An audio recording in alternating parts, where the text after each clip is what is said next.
Welcome back to another Three Things with TarHeelIllustrated.com. I'm staff writer Chelsea Sipple. This is staff publisher Andrew Jones, AJ.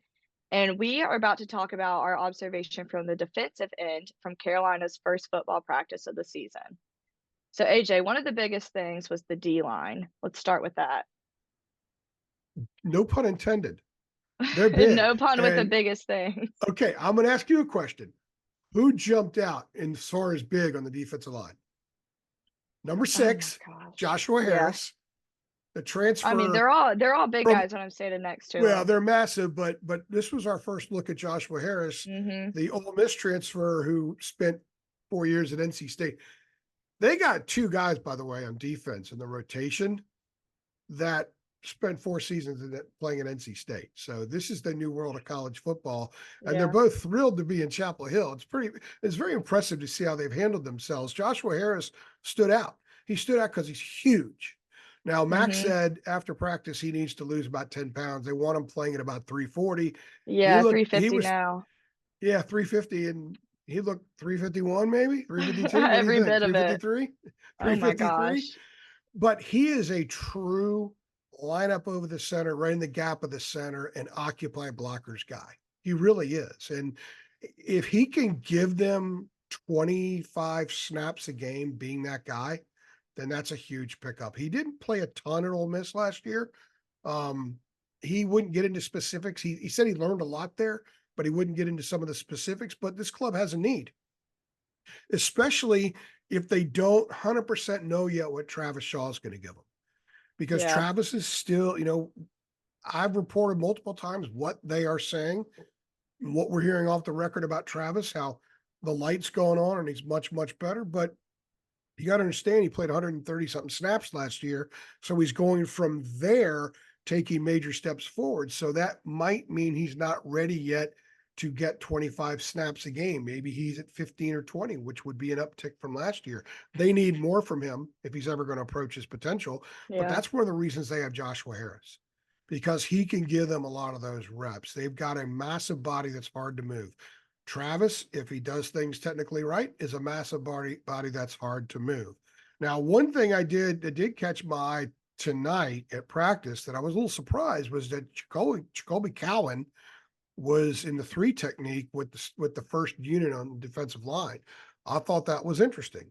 Now, a lot of times in practice, we can read way too much into depth chart stuff, Chelsea.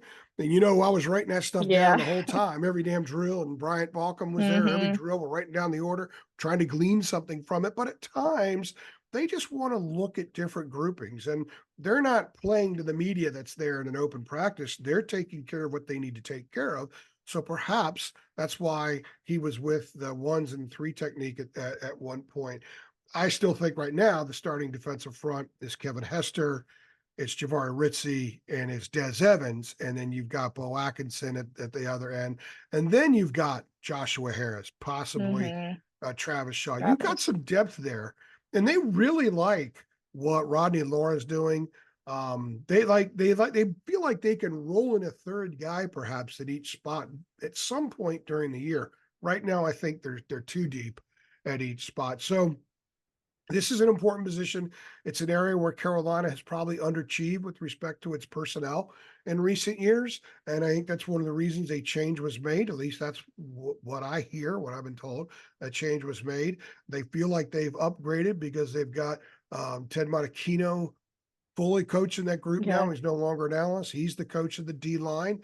We saw them working on rush technique today from the interior of the line, not just the edge, but from the interior of the line. They want to apply pressure conventionally with their tackles, with their 3 and 4 technique guys. So if they're able to do that, it's going to allow Jeff Collins's mayhem defense, chaotic defense, to do even more, to be even more chaotic. So it's really important that this group has a big month learning the Ted Monachino way and finding out who's going to be able to absorb as many blocks as possible.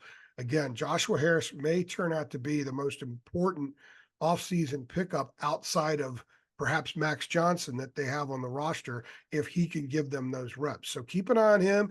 We will keep an eye on him at practice over the next month. We will ask questions and we will find out, get a pretty good idea when they head up to Minnesota what his Yeah, role is, because his role may also say something about what Travis's role is.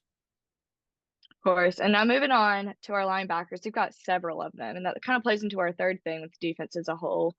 But talk about that big group we have about those linebackers. Yeah, a lot of linebackers. And it A wasn't long lot. ago when Ra Dilworth was the third linebacker and at 205 pounds. And some people said, Ra, you're a safety. And Ra said, I'm a linebacker.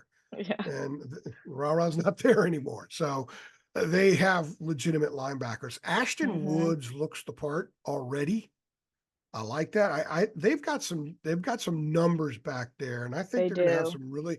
some really good competition this month because Power Eccles isn't going to get a ton of reps. They are really looking at trying to find three more guys. They've got Power and Amari Campbell, and then they want three other guys that they can trust to put in the game on a 2nd and 6 up at Minneapolis. Yeah. So that's rather ambitious, but for the first time since Mac has returned to North Carolina, you could walk into the linebacker room and everywhere you look is a real linebacker, a real college linebacker. Now, some are further along than others, but they are linebackers. They're the combination of the smarts and the glass chewing mindset that I think middle inside linebackers should always have, that Power has, that Cedric Gray had. They have those kind of guys. So I think one of the more interesting storylines of fall camp might be that jockeying for the third, fourth, and fifth dudes in that room, because there's a lot of them. And I don't know where they're going to come from. I don't know who's going to, I couldn't give you a projection now. Anybody who would Yeah. finish in that next three. They have enough talent there. They have enough athleticism there. They have enough smarts there, and they have enough linebacker mentality there that that's going to be a really interesting thing and maybe a fluid thing as the season goes on. I imagine the competition at practice at times with those guys is going to be as intense as anywhere on the field. So I like the linebacker room. Power is a stud. He said last week, this is his defense. It is his defense. And you know why I know it's his defense? Because I went and asked Kamen Rucker. Mhm. Power said this is his defense. And Kamen's like, yes, it's his defense. So this is Power's defense. And I think you'll see some of the Power Eccles approach and mentality sort of trickle down to the rest of that group. And that's not a bad thing, Chelsea. Yeah. Well, AJ, moving on to our third thing, which is just that defense has numbers, and this is strength in numbers. So, what does that mean for the team this year, or at least early Well, on? okay, so after practice, we were talking to Jeremy Sharp about what Yeah. players we're going to interview, and he figured that there's like 7 interview opportunities post practice with players, and if we get 4 players in practice, that's 28 guys. That's good Mhm. math, right? 7 times Yeah. 4 is 28. Okay, it's still 28. It's always been 28. I'd say 20 of them are going to be defensive players. Which is a lot. That's a lot. Yeah. They've got a lot of people over there. Max says this is the deepest and best they've been at safety since he Mhm. returned. These are his 2 best combination starting cornerbacks since he returned. We just talked about linebacker. We talked about defensive line. And then you look at the rush position, which under Gene Chizik was the jack. Under Jay Bateman, it was the hybrid. That's the Kamen Rucker position. I'll just call it that. I thought it was interesting. In the spring, they told us that Des Evans and Bo Atkinson are going to get a lot of work there. We didn't see them get any work there today. We saw Jabron Harvey as the second rush, and we saw Tyler Thompson as the third rush, who's doesn't even look like the same human being as he did when he shot up. Yeah. He's so much bigger. And that's good. Curtis Simpson was the fourth one. He's a kid that looks the part too. He's wearing Cedric Gray's uniform. So he has to look the part in that, in that number Yeah. 33. So they've got numbers at rush that they like, but the fact that they believe that in certain alignments, they can rotate a Des Evans or a Bo Atkinson back there just tells you that that's an indication of how deep they are in terms of potential. Now, Jabron Harvey and Tyler Thompson aren't refined yet, but they're coming. There's no doubt about it. They're coming.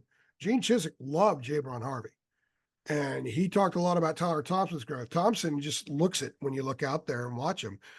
So they've got numbers. They've got a lot of dudes that I would call power, I guess it's power four now, power four Yeah. college football players on defense. It's not a bunch of guys that are building into it. These are guys that are ready to play. Mac singled out Caleb Cost, who played baseball this past spring and only participated in 3 practices. He got hurt. He's 100% healthy. He singled him out. It's like, man, this guy could be really, really good. When you think of safety, Stick Lane, Will Hardy, Jakeem Harris, the kid from NC Yeah. State. DeAndre Boykins, for goodness sakes, he played 931 snaps 2 years ago at Star, was one of their best defenders, missed last year with the knee injury, and he's kind of dabbling between Star and safety right now. So if you throw him back there at safety, you've got like, I don't know, 6,000 snaps or five and a half Yeah. thousand snaps at safety in this team. So they got people everywhere. They should be better defensively. They should be better because Jeff Collins has a history as a defensive coordinator at being very effective. Yeah. Disregard what you saw of him as a head coach at Georgia Tech. As a coordinator, very effective. And they have the kind of people that can cover at the corner, and they think that they'll rush the passer better this year. And they have safeties that they think can tackle in space. That's what you need. So I don't see any reason for Carolina fans to not expect significant improvement from this defense. There's a lot of people over there. I think they can sustain a few injuries, and they're going to have some. And overall, I would expect a significant uptick defensively. There's no reason why it won't happen. There's no excuse for it. They have underachieved defensively for the last 4 years. Maybe now they're better than everybody expects, and they might need to be because they might not be as potent offensively as they've been the last few years. Of course. Well, y'all hearing it here first from AJ and I at practice. We saw it. Defense is looking up. Yeah, there's So just a lot of guys over there. It's fun to watch them it's a run lot of around. guys. Because when they first got here, you're talking about Chaz Surratt going from quarterback to starting linebacker, and Jeremiah Gilmore, who had 10 career snaps starting at linebacker. They were the linebackers. You Hmm. had two defensive linemen, Jason Strobridge and Aaron Crawford, and that was pretty much it. Tamari Fox was a true freshman getting reps. It's a different world in that locker room now. Sure They've is. got a lot more talent than they've had in quite some time. Now they need to make it work for them because there's no excuse to not be at least average nationally defensively, and that would be a significant upgrade from where they've been the last several Yeah, years. And I think they should be better than average, in my opinion. of course. Well, to our viewers, if you want to stay tuned with all the Carolina content, Tar Heel Illustrated is the best place for it. Make sure to subscribe, turn on notifications, share us to your friends, and stay tuned. Thanks, Thank you. Chelsea.